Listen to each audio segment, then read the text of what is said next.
S'informer, c'est bien, mais informer, c'est encore mieux, et c'est ce que nous faisons tout le temps. Amis chers téléspectateurs de la Pink TV, on calminamo, on juramo, on beltinamo no hantini. ɗo mbaɗo wonide kala jamale kisal wone moon caggal nde gittin allah jo mbaɗe bawde lamdo lambe e lamaɓe muñum heppade saaha goto en juuleñiraɗo mum ɓurnaɗo windere baji aminata bamma farmata bintu ya rasulai cokoram en natigel hande famen diine aada en joniɓe en ñaguimi duwawno hantini en jetti en jarni jinnaɓe ne tawno ko ɓowɗo en jogui hen hande yettude jinnaɓe mum en calmini ardiɓe kala hay goto jitaka en garte nder émission men mine moon émission mo ganduɗa on jinoma e kokka e fannu machallah korko ko ganduɗa ko woni modde korko en garte émission men mine moon e kala saaha arde weltinde moon ɗum ɗo moon wonde hen e banam gorko mo ganduɗa woni Kalidou no jiirɗon mo tan e bande annonce o Kalidou a salminama a salmitama banam debbo Fa Ndiaye ko adi foof ko salmindema e juuradema e weltanadema e salminde kadi kala dawowo e o galle Pini TV en calmini ardiɓe kono en calmini kala mo ganduɗa ko ɗo liggoto e galle he en calmini noon yeeɓoɓe émission min e moon ayi ɗiɗo jewtude mi arani kono hande mi ari pour mbadden émission o par ce que émission baɗɗo fayida émission mo ganduɗa ni findina ni herjina kono kadi ni andina wadde konngol artema dirama heñiraɓe allah wiye kam korka arano korka yimɓe foof namdima mbaɗa bande annonce ma tan dogɗa a suusa korka ɗum to an min komi almudo ceerno Mody min korka gandumi hen toon ko ɗanade e julde e ɗanade korka kam yaltude ala hen ceerno Mody ko jambar noon nandarema komi almudo mo holto gonnoɗa e korka toon tan galle oya tan galle oya tan on jii ɗum noon ko waɗama ɗum jugé korka o arani wonno ko kulɗo korka koto korko gasi o arti noon e rythme o ɗum noon min mbawi wadde tan gam weltide moon ko noon ɗum tan min mbatta e kala saaha onon hettiyankoɓe onon yeeɓiyankoɓe amtude kala saaha ɗe tampani ha ɓani ɗum noon Kalidou handema min jewtide e toɓɓe kewɗe e émission mine moon somin gandi émission mine moon ko émission divertissement kono kadi ko émission mo ganduɗa kadi no tottira information ɗi ganduɗa hande rendo ngo no suhli ɗum no fewi ko émission baɗɗo fayida par ce que jewteɗe ɗi foof yeeɓama te en jii kadi leñol ngol ni waɗi ɗum apprécié no fewi par ce que ko émission mo ganduɗa leñol ngol ni sohluno ɗum émission mo ganduɗa ni haala actualité artiste eje men actualité manam kala mo ganduɗa ka mogiyanke walla kala mo ganduɗa aɗa dilla e fannu kala émission ni haala e ma waɗi ko émission mo ganduɗa ko émission baɗɗo fayida surtout people mo mbatten hen o ko émission mo ganduɗa ko baɗɗo fayida waɗɗon Fa Ndiaye jawanen gueɗe ɗe hande ɓandum ɗo ko huuli tigi mon frère Kalidou Seydi Ndiaye ɗum noon ko yettude kadi e jarnude ɓe ganduɗa ko seremɓe men wonnoɓe ɗo e korka ka darinoɓe darde tinne machallah taw noon kaltu ummina no ummi pour wadde weltinde ɓe ganduɗa ko yeeɓoɓe Pink TV ɓe jarnama no fewi kamɓe rewɓe ɗo ɓe foof e famminde ko heewi kadi yimɓeɓe ko wona ɗum ko wadde yimɓe juurmo wuuri en battinimo wuuri oɗon jallo oɗon jafo min jarli min jafin ko rewalo Allah jaɓaɗen guila nden en jottaki ɗo Kalidou ɗum noon il faut jalloɗa min jafoɗama sagal jogini kam haqqi no fewi non ko an jogini kam haqqi par ce que normalement ɗo e plateau he ponnoɗa kam yarlade yaafoɗa jippoɗa ndicca copie ma tota kam kadi ndewnen mais ala probléme mi yardima mi afima an ala andi mbiɗema holko woni probléme men min mbimi ko min woni ɓi Daouda an mbiɗa ko an woni ɓi Daouda ɗum noon min ko Daouda foti laɓɓinde hol gonɗo holmo jibini he min woni fils unique mi wiyata comment mi woni fille unique non da bi goto je woni min ɗum noon tigui en calmini wonɓe caméra o ko Abdou Khadre e wondire Thiadou Walo kono noon takkimo DJ Kisse mo ganduɗa woni Ali Fall e Bocar o salminama no fewi ɗum noon hande Kalidou min jewtide ko ganduɗa ko woni toɓɓe kewɗe min gar e ko ganduɗa ko woni rubrique men people momin jewtide ko ganduɗa ko woni phénomène TikTok actuellement holko ƴetta toon comme challenge momin haal hen kono kadi min tottira information quelques artistes ɓe ganduɗa actuellement nana waɗa préparé ko heewi haade nden tan kaldu en gandi noon ɓeɓe ganduɗa woni ceerno men ceerno Bocar Alpha ɓamo hoore fonde koko rutti e joomi ko ɗum noon woni ko ganduɗa woni sunare mawde sunare kadi sunare mo ganduɗa yani koye umma islamique o foof kono yani koye kala biyowo mbimi e mbimami ñande dimanche wonno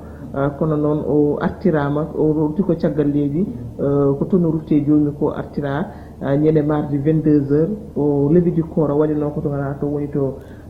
Juma Omarienne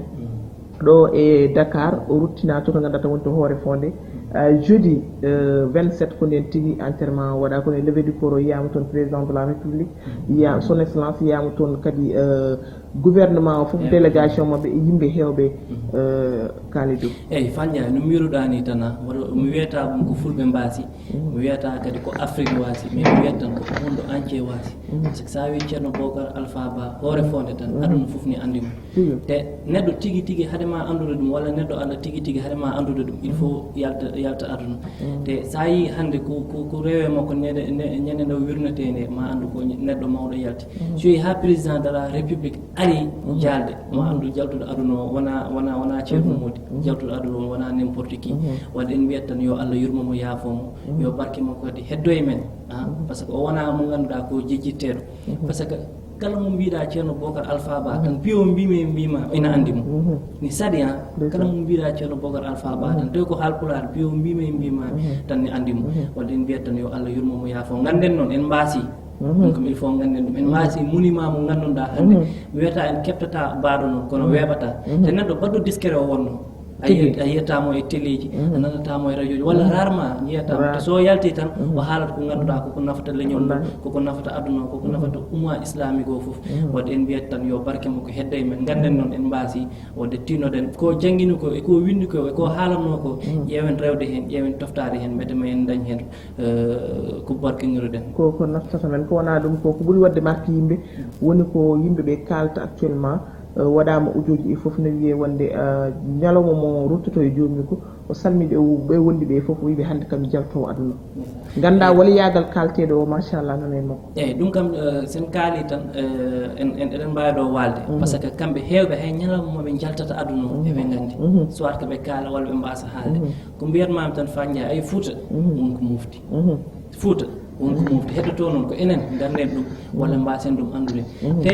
moɗo ñaago kadi mbasen woppude tan ha kilifa diine walla kilifa aada yalta doren hollirde ko waɗi walla doren hollirde ko haali ala walla eɗen inniromo monument ji walla eɗen inniromo plateau ji walla eɗen inniromo leegal noon neɗɗo saɗa waɗamo koɓe mbiyata ko décoré walla saɗa mawninomo waɗanonamo hommage accu ha nde wuuri nde gila nde wuuri mbannamo o yiya o tawe ko nden ɓurata yode par ce que ɓeeɗo fof wonko ɓe kanduno gila ndeɓe guuri nde teɓe mbannako ɗum malheureusement mais ko noon Allah haajirno yo Allah yurmomo yaafomo dal mais dal en perti monument amin en duwoni dennagal hoore fonde naaɓe Thillébou Moune Ndiaye kamɓe kala ɓe duwanama hay goto yejjitaka ɗum noon so naarde ko bandiraɓe fof min ɗum kono kadi ustare wonde woni Demba Hammat Guissé historien mawɗo o ɗum noon o wustima le vendredi 21 woni ko ganduɗa hande ko monde culture hande dañi ko ganduɗa ko woni ustare no feewi kono en jii kadi vidéo mo ganduɗa waɗini ɗum e DJ Kiss yidde makko ɓe piindi hande noon wonino ko ganduɗa walanno ko moment ne waɗi no tawno mine mon no wawno wadde tan yimɓe mbaɗa duwuji kono so tawi waɗi kadi en jooɗima ɗo ɓe mbawa haalde ha parataw min kalani hen saabu noon koɓe darinoɓe no feewi leñol ngol eyyi Fandia no mbiɗa ni tan ko mbiyatnomi e ceerno Bocar Alpha tan mbiyatnomi e Demba Hamme kadi par ce que kamɓe ɗiɗo foof sa ƴeewi presque koɓe daraniɓe leñol ngol Demba Hamme ay émission mo wadduno e DJ Kiss ɗo e Pindi TV ko hollirde tan kamɓe fof wonno fanare mabɓe ko yo leñol ngol yaaru yeeso mais ko mbiyanmami nane ko tan malheureusement haɗa ɓe andede walla haɗa ɓe andude koɓe liggi ko il faut ɓe jaaha pourquoi mboɗo wiya ko heewi dal eɗen poti ɗum ƴewtade e koye men par ce que Demba Hamme Guissé min personnellement ko sanki ko ɓurmi andude e makko ko heewi e nde wurnode bon alhamdulillah Pindi TV kam ni eto yaltinde waaɓe noon ɗum tan jiiɗa émission mo watno ɗo e Pindi TV o eɗen poti noon waɗandeɓe kadi ko heewi ko ganduɗa guila nde ɓe guuri nde ɓe mbanna ɗum haade ɓe mayde kanko ne en duwantomo tana monument mawɗo kadi yeehi vraiment ɗum noon hoto dañ ko mettuma mine moon ari ko ɗum ari wadde inchallah kala ko ganduɗa no humtono moon ma yaltu e mine moon ko wona ɗum ko kaldu man andi min ɓennon tan ko ganduɗa ko woni rubrique men people ko rubrique mo ganduɗa ala yiɗi ɗum no feewi eyyi rubrique people kam ko rubrique kam par ce que ko rubrique mo ganduɗa ko hen dillanmi ko hen dillata enen koye showbiz gonɗen hay so tawi ko rubrique baɗɗo compliqué baɗɗo complexe seeɗa mais enen en jahata rek ala probléme eyyi bisimilla ma a dañino ɗo bébé de min kalani ɗum people Fandia ɗum wona people hani a haal people aji yimɓe kono haalta people ma non ɗum wona people kaali ɗum kaali dañi bébé yewti hay an a humananomo ɗo boni ɗum ko people Fandia no gandirɗa people aji tan gandinmi people aji ma Fanja ana dañu do jamal ha huma apart affaire o boni dum ko people hala people aji ma Fanja ndi hen people ceerno modi gaccirtumaɓe a o pidi kam e sehlam moƴƴi ɗum noon seedi ɓenni rubrique men people kalidou ko caggal générique o wonata joni joni min gara e rubrique o Fanja caggal ne yebɗen générique garanamen e people holko ɓuuri hen mantinade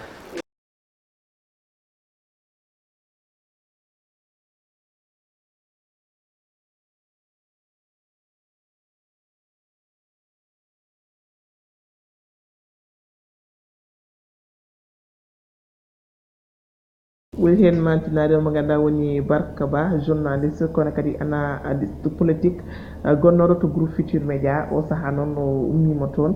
o yalti on groupe mo ganduɗa adli ɗum ko Youssou Ndour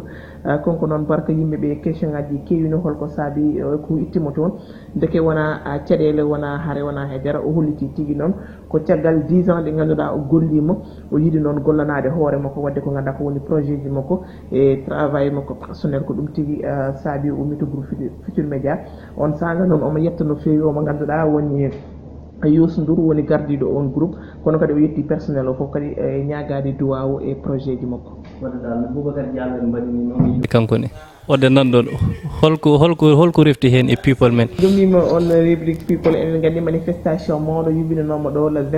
23 so oɗo ɓennuɗo enen gandi on manifestation noon haaranno koye alhaali ko ganduɗa ko 23 mai oɗo alhaali haɓadi ko ganduɗa ko woni debbati gorkati woni homosexualité ganduɗa seulement tampini yimɓeɓe no fewi e rendo ngo ɗum noon ko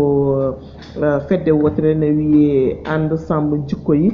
taw noon coordinateur ko mo ganduɗa woni Aboubacar Mboup konko tigui woni on coordinateur on fedde waɗi hewɓe woɗɓe participé oɗon manifestation guila imamuji galle halifaɓe diine hewɓe nodi toon waɗi toon nelaɓe kono kadi population o hewɓe notittima e on manifestation ɓe jitt tan ko haɓata ko ganduɗa ko woni debbati gorkati e nder leydi Sénégal saabu yiide ne heewi no fewi ko wona ɗum ko kalidou on manifestation noon woni saabima ɓeɓe ganduɗa woni LGBT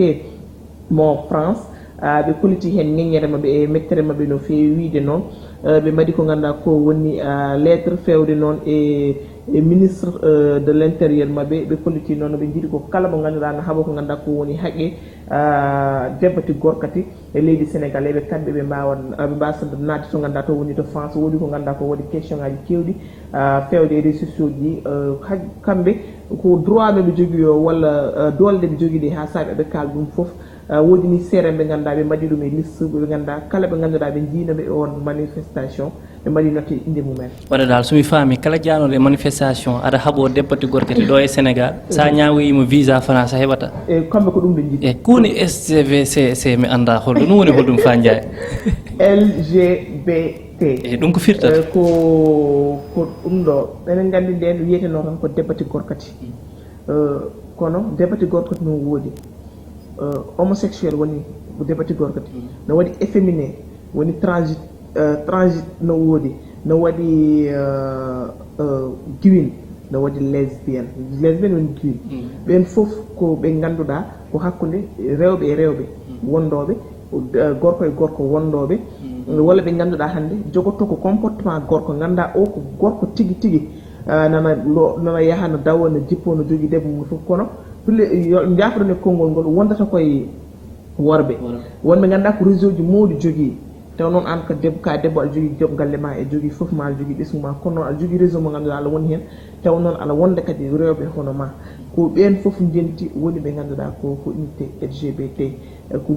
groupe mo ganduɗa hande ne jogui doole e monde o foof haɓe jogui ko ganduɗa ko woni drapeau ko wonnoɗo probléme mo ganduɗa woodi no artiste goto ni ɓoynimo ma addi haala woni Wally Seck rewa hakkude he rek woni drapeau mabɓe o ɗo ganduɗa ko watta reflete ko ganduɗa ko woni arc en ciel ok hana on woni drapeau mo Karim Xurum Hakk huɓɓi ñanden e ñande manifestation par ce que min jii o yaltini drapeau goto e sac makko o huɓɓi ɗum tigui wadde kam kam yo nanggo visa kam o harmini France eɓe mbawi wasa jabde ɗum aussi wadde noon ɗon holko refti hen Fandiaye sono ɗumnima ɗon enen gandi noon caggal o no haala noon haala goto ganduɗa woni Adama on ko ene phénomène e réseaux sociaux ji kala Adama oɗon konko wiyata hoore makko boss de négri je sais pas degré nanɗon Adama o noon o de balde o waɗino annonce goto o holliti wonde o acci kala ko ganduɗa woni sattude vidéo ji yimɓe holgonɗo Adamo Fandiaye aɗa wiya Adamo saɗa wiyatno yimɓe holgonɗo Adamo d'abord vraiment mi wawa haalde Adamo ko heewi waɗa ko woni liggey makko sigi par ce que ani neɗɗo aɗa haalde hadma haalde ko toon kala andimo kono ko gandumi Adamo ko suko goto mo ganduɗa wonani ɗo wuuri ko caggal leydi kono ko sénégalais jinnaɓe makko ko ɗo goni o heewi noon ko yaltinde vidéo ji yimɓe ɓe ganduɗa hannde ne mbaɗa vidéo ji kamtoriɗe ko ɗum o heewi yaltude woni sirluji dal yimɓe o anda hen noon ha somo waɗa ko ganduɗa ko woni live aji makko enen jiiya hen 3000 personnes uji 4000 personnes yeɓoɓe ɗum en direct omo jogui noon doole no feewi ko ganduɗa ko woni réseaux sociaux ji woni Instagram woni TikTok joni to ƴettata vidéo ji jafoɗa ɗon il faut mbaɗe noon incité par ce que won wiɓe kam kamɓe haawiɓe an exemple min jaha ha ɗo ha par min gara hen par ce que min Adamo mboɗo sohlimo de yomin kala information oɗo continue ɗon jeeɗo min so haalde almono haɗamo yalti haɗamo windomo omo tawa men ɗo ɗani ko kala kaldo mo ko o ƴettete wat jaam tan eyyi wat jaam tan aduna o wat jaam tan ɗum ɗon nan ɗon konko Adamo noon o yaltino holliti tigui o acci kala vidéo mo saktan noon sigluji yimɓe o ƴeewan hen e gorko no ƴeewi hen ko jinnaɗo makko debbo e mo ganduɗa kadi woni frère makko e famille makko foof noddamo saabu yumma ko no waɗenno menacé Adamo noon hollitino mo wat traité ko ganduɗa ko woni émission ngaji makko walla ko waɗanno e page uji makko taw noon wona no waɗituno mo wiya neɗɗo natsa nata mi yaltina vidéo ji ma ni o change méthode mo waɗituno o konko Adamo kono haade nde noon Adamo nanenomomo haalde no suko gorko goto ne wiye Kaliphone Sall woni ko to ganduɗa to woni to France ko chroniqueur kono noon omo jeen ko ɗo jibina leydi Sénégal ko ɗo tigui omo won to ganduɗa to wonto wiyete Dalifort konko Kaliphone noon emo ɓuura andide kadi réseaux sociaux ji e kala saha omo haale politique konko Adamo noon hakkude maɓe ɗesino muusa seeɗa ha Adamo woɗi to ƴettino jinnaɓe makko e rewɓe makko e foof après noon konko haalde o Adamo ɓe nandiro noon ha Adamo yafninomo ene wayno jammoji no hakkude mabɓe kono noon Adamo ene wayno noon gueɗe ɗuɓani makko ha joni tawno plainte waɗama déposé hanki to ganduɗa to woni to tribunal mo Paris taw noon jogui on dossier ko omo ganduɗa woni maître Souleymane Kodou Fall konko tigui jogui on dossier taw noon yoɓimo ko omo ganduɗa woni Moguette woni Mouhamed Diallo kanko de ko wondimo hen no dossier he konko omo ko victime ko min mbawi de omo jeeya e on caɗele saabu kadi konko o rewite Adamo ko sakale saaha ƴettoɗe o ƴettotomo e caɗele gonnude hakkude men eɗen gandi ne waɗinoma lancé wonde e réseaux sociaux ji ɗi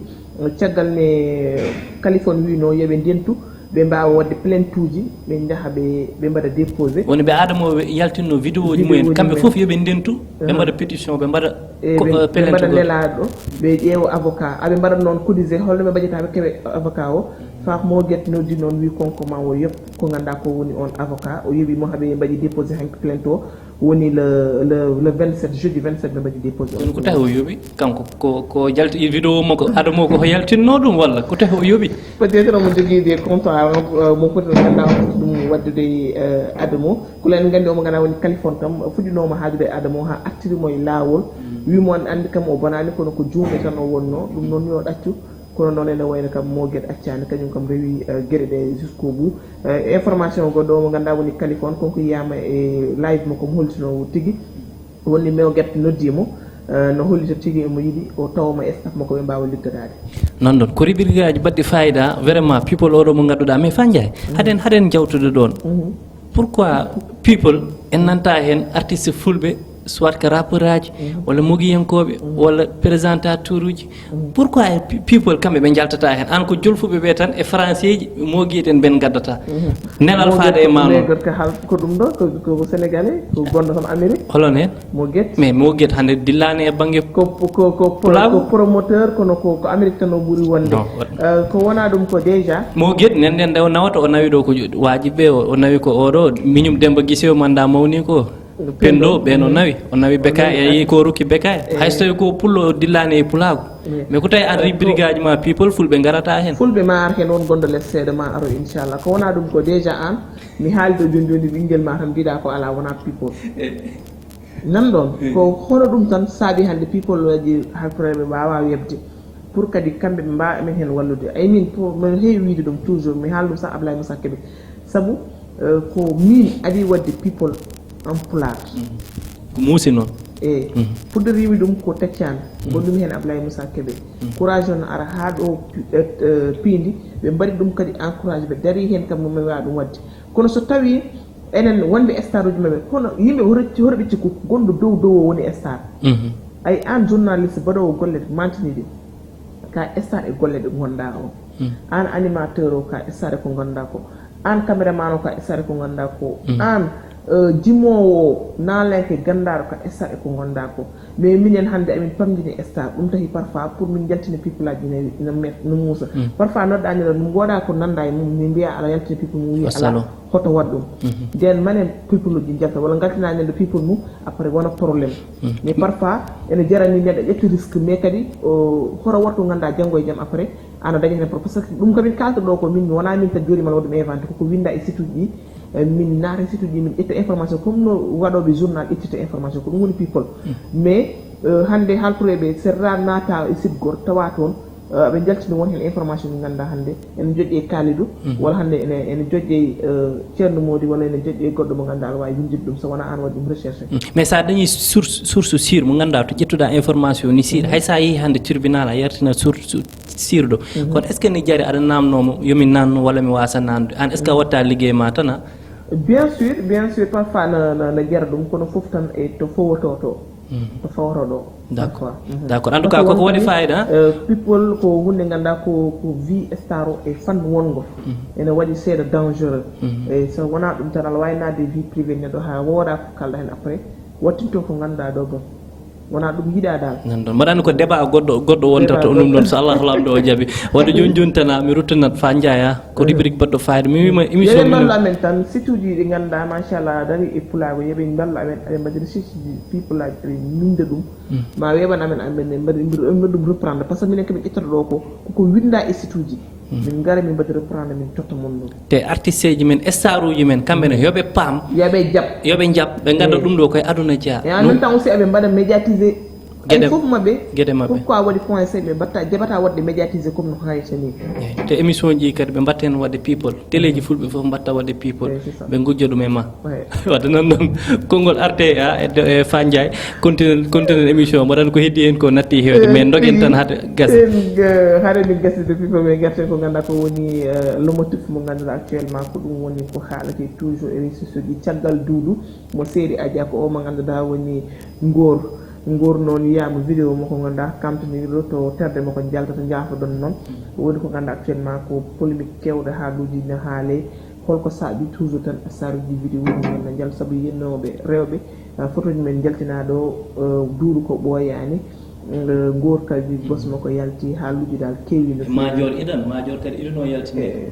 major mais ko woni le motif arandi wonɓe ganduɗa ko waaɓe no ceerno Mody téléphone simple jogui ganda ko kewe aduna le motif woni holɗum accam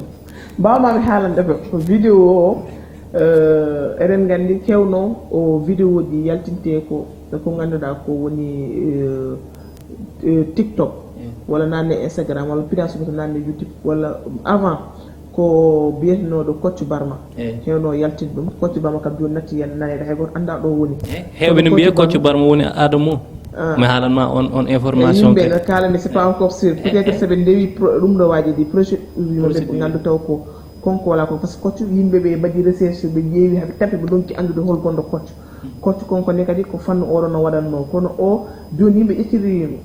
vidéo ji ɗi Kalidou ko wadde hen soit vengeance walla wadde hen par ce que o jaltinde debbo jaltinde vidéo ngor o wi ko ñaguinoɗo ngor iPhone ngor wima totta muɗum o wiyeɓe mbadda appel vidéo après konko waɗi enregistré appel vidéo pour au cas où so tawi o tottanimo iPhone o yaltina appel vidéo o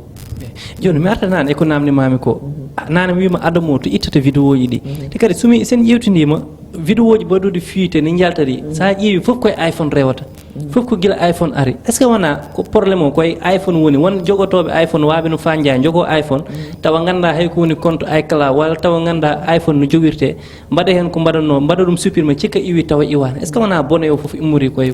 iPhone non affaire o wona iPhone ko yimɓeɓe saabu Adamo no heɓa vidéo konko wi ɗum déjà ni to woni ɗo konko wawa ƴettude vidéo ɗi ko yimɓeɓe jaltamo vidéo par ce que won audio goto mo yaltini waji goto no wiyamo nan vidéo kaari actinani buzz mo wadi o sanani do min mo ado dum wadi titre an so tawi a jogi compte e min e ma min jogudi compte ça ne veut même pas l'appel al ƴetta vidéo ala neldo dum premier ya bonno ado non wala min mi jogodo compte e ali faal man wada dum te yiyama non do yimbe be non do kewi wadde be ƴettoto abi neldo be jaltinan kabe personnel kono be newno dum e neddo goddo pour waado yaltinde on vidéo minen sayi mbiɓe noon par ce que hewɓe ne mbiya kam anduɓe iPhone ɓe quoi min kam ko gandumi hen heewani hewɓe ne mbiya iPhone sa waɗi hen vidéo goto a itti ɗum walla vidéo mum nane téléphone ma goɗɗo so joguima numéro ma wonno wawi waɗirde localise ha vidéo walla donné ji ma gonde iPhone kanko somo jogui iPhone omo wawi heptude ɗum pourquoi est ce que wona kadi iPhone won rewɓe joguiɓe ɗum sababu no yooɗi tan mais ɓe ganda boom iPhone par ce que wono hay téléphone simple a jogoto vidéo ma mbaɗa ɗum supprimer e WhatsApp e tawa nane hedde e nder carte mémoire ɗum hewɓe anda ɗum surtout wawino ceerno mudi ñaggani na hewɓe est ce que wona kadi hewɓe ɗon ne waɗi noon par ce que won mbiɗonoɗo ɓe un jour mairie dañde téléphone o majji won vidéo ɗi ganduɗa ko joom suudu joom galle makko neltono ɗum téléphone makko majji goɗɗo hocci ɗum après no hocci ɗum nde noon noddimo téléphone wimo ande vidéo téléphone ma wonko jiimi hen par ce que yinno uddi ɗon waro udditi o haalnimo ɗum sur le sens konko yi police o haalni ɗum police joom galle makko noddi wi min totti autorisation tout au cas o kala probléme so vidéo ɗi jalti ko min wiyanomo yo neddal vidéo ji pour ganda hande wonɓe ganda comme ni mbiɗa ni ganda téléphone uji nde mbaɗi sifir ko ɗum foye waade noon e jikkuɗi kaldu so fewnama tan ma fof feew an sa yi vidéo o janano o ko julɗo hono ma walla ko neɗɗo hono ma ko inne ma aade hono ma ay Allah koko tagi waɗi sutura hande pourquoi galle pourquoi cuuɗi pourquoi salon pourquoi neɗɗo e joom galle mum ha gudda damal fof ko sutura pourquoi hande ko fonno suurade ko yaltinte no waɗe bazar walla no waɗe partout yimɓe ɓe jii fewani hay sa hocci téléphone neɗɗo walla a ƴetti téléphone neɗɗo waɗ ɗum supprimer par ce que ça ne te concerne pas hewɓe wiyani foof noon hewɓe yoɓe gaccu vidéo ji ɗoɓe namnoto rewɓe ɓe a gonga welani ha waɗande waktuji ma gasi mi tottinma konngol ngol ko heddi hen ko natti hewde haade nden tan guesten people minen ko ganduɗa ko woni Yaro comédien actuellement mon lune de miel avec sa deuxième femme tonto somon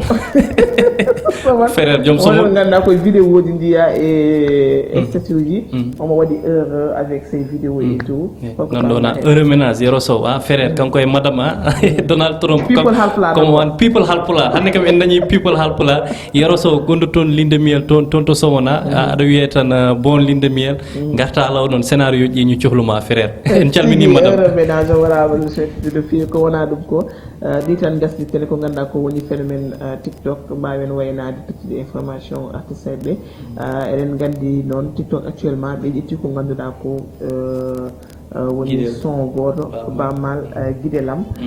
ba Abdoul Bodejo woni ko ganduɗa yimɓe foof nana mbaɗa ɗum reprend hay jolfuɓe ne mbaɗa ɗum mi hay après ko an watta chargé woni an je on rubrique so Allah jaaɓi inchallahu rabbi kala mo ganduɗa dal aɗa waɗa TikTok ma no yooɗi aɗa wawi neldude mbaɗa numéro ma rewna less nan ɗon Fanja inchallah numéro après ma numéro mami rewnu ɗum less kala mbaɗɗo TikTok joɗɗo mbawa neldude ɗon TikTok ma après ma waɗe ɗo diffusé émission min TikTok ɓurɗo welde ɓurɗo yodde ɓurɗo leerde ma rewno ɗo émission min e moon Kalidou Diagne wondude hen banum debbo Fanja son no wiyete ba Abdoul Bodejo ba Abdoul nani mi wawa haalde fof mbaɗa yima guiɗelam Fanja mbiyeɗen mbawa tan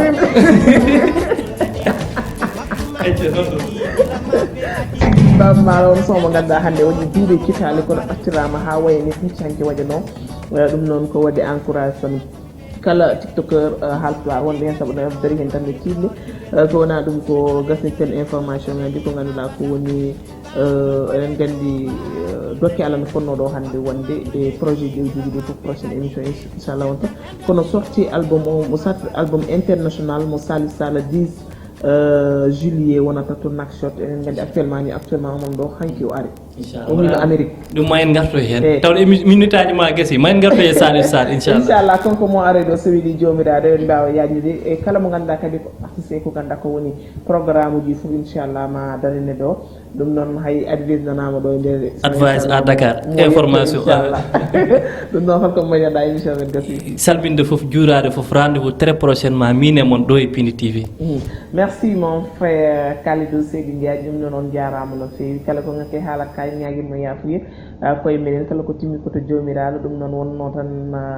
darde men ɗo ko weltinde moon so weli jomiraɗo ɓoyata e min e moon ɗo e ko ganduɗa ko woni Pini TV ne jetti Aissata Ndiaye no fewi son ji on jiyanimo ɗo konko fonno wonde Ribi People ko sellani no fewi ne ñaganomo yo Allah umminmo fuggo koyeɓe ha wawa jokkude kadi e hajuji makko no fewi kono kadi omo ganduɗa woni Seynabou Dior e rubrique mo ganduɗa ko woni rendo men konkon inchallah mo aroy hen ɗum noon on jarama ha gongol